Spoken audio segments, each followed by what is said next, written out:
بسم اللہ الرحمن الرحیم۔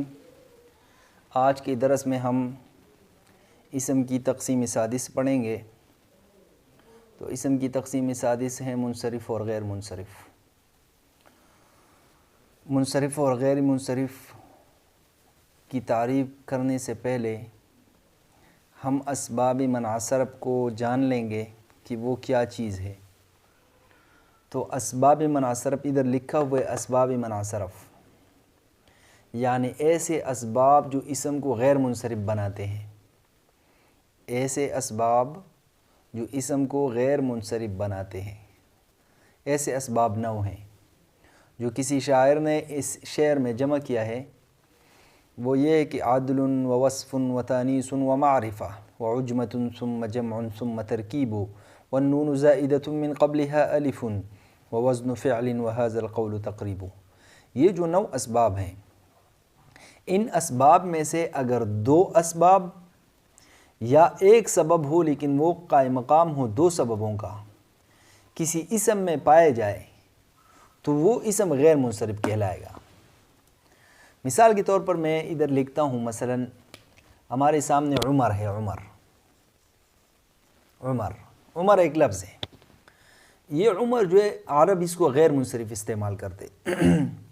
اب جب ہم نے دیکھا کہ غیر منصرف اس کو استعمال کرتے ہیں تو اس کی وجہ کیا ہے، اس میں کون سے اسباب پائے جاتے کہ عرب نے اس کو غیر منصرف استعمال کیا ہے۔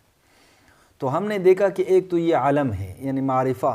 علم اور معرفہ آپ نے معرفہ کی اقسام میں پڑھا ہے نا، سب سے پہلے قسم علم ہے۔ تو ایک تو اس میں علم ہے، اور دوسرا اس میں سبب جو ہے وہ عدل ہے۔ عدل آپ پڑھیں گے، یہ جو عدل ہے، عدل کی تفصیل ہم پڑھیں گے کہ عدل وہ ایک ایسا اسم ہے جس نے اپنے اصل کو چھوڑ کر دوسری طرف آیا ہو تو اس میں صرف ہوا ہو، عدل ہوا ہو۔ تو اب اس عمر میں چونکہ ایک عالمیت پائی جاتی ہے اور ایک جو ہے عدل پایا جاتا ہے، لہٰذا عمر غیر منصرف ہے۔ اسی طرح جس اسم میں بھی ان اسباب میں سے 2 سبب یا ایک سبب قائم مقام 2 سببوں کی پایا جائے تو اس اسم کو ہم غیر منصرف کہیں گے۔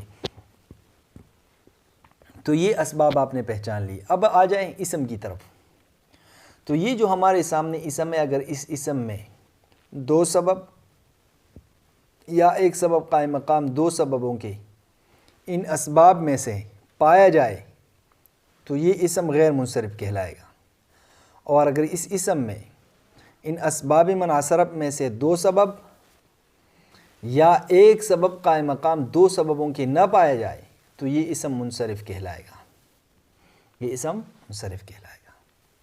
اب آگے ہم ان اسباب کی ذرا تفصیل پڑھتے ہیں کہ عدل کیا چیز ہے، وصف کیا چیز ہے، تانیث کیا چیز ہے، معرفہ کیا چیز ہے، عجمہ کیا چیز ہے، جمع کیا چیز ہے، ترکیب وغیرہ وغیرہ۔ تو آخر تک انشاءاللہ ہم اس کو پڑھیں گے۔ تو ان اسباب میں سے جو پہلا سبب ہے وہ عدل ہے۔ اب عدل کیا چیز ہے؟ تو عدل کی تعریف ہم نے لکھی ہے کہ عدل وہ اسم ہے جو اپنا اصل صیغہ چھوڑ کر دوسری اسم میں یا دوسری صیغے میں چلا گیا ہو۔ مثال کے طور پر ہمارے سامنے ثلاثو ایک لفظ ہے، ثلاثو قرآن مجید میں نا، مثنا و ثلاث و رباع، 2 عورتوں سے شادی کری، 3 سے، 4 سے۔ تو یہ آپ کو خود اندازہ ہونا چاہیے کہ ثلاثہ اور مثنا اور رباع کا ترجمہ ہم کرتے ہیں 2 3 4۔ اب یہ 2 یعنی ثلاث کا ترجمہ ہم کرتے 3۔ تو اب اس میں یہ تکرار کہاں سے آیا؟ تو معلوم ہوا کہ یہ ثلاثوں کا اصل جو تھا وہ ثلاثتن تھا۔ تو اس ثلاثوں نے اپنا اصل صیغہ یعنی ثلاثتن چھوڑا اور یہ چلا گیا کس چیز میں؟ ثلاثوں میں۔ تو یہ عدل بن گیا۔ تو عدل وہ صیغہ ہے، وہ اسم ہے جو اپنا اصل صیغہ یعنی ثلاثتن اصل صیغہ چھوڑ کر دوسری صیغے یعنی ثلاثوں میں چلا گیا ہو۔ اچھا، اب آپ سوچیں گے کہ ثلاثو منصرف ہے یا غیر منصرف ہے؟ تو یہ غیر منصرف ہے، اس لیے ایک تو اس میں عدل ہے سبب، اور دوسرا جو ہے اس میں وصف پایا جاتا ہے۔ تو وصف آپ نے پڑھا تھا نا، عدل و وصف۔ اب اس عدل کی جو ہے 2 قسمیں، عدل تحقیقی اور عدل تقدیری۔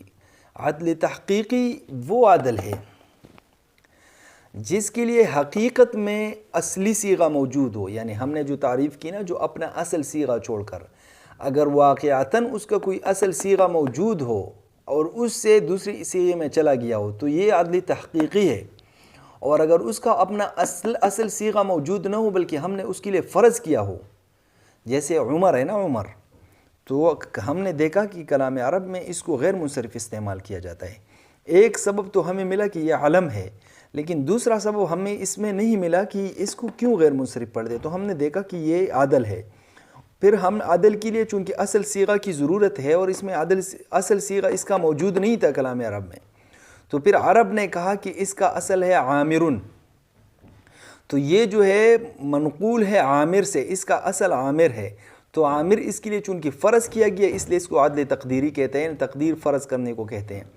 تو اگر جو ہم نے تعریف میں کہا کہ اپنا اصل صیغہ چھوڑ کر اگر اپنا اصل صیغہ واقعتاً موجود ہو تو یہ عدل تحقیقی ہوگا، اور اگر اپنا اصل صیغہ ہم نے فرض کیا ہو تو وہ عدل تقدیری ہوگا۔ تو یہ ہے عدل کی تفصیل اور بحث۔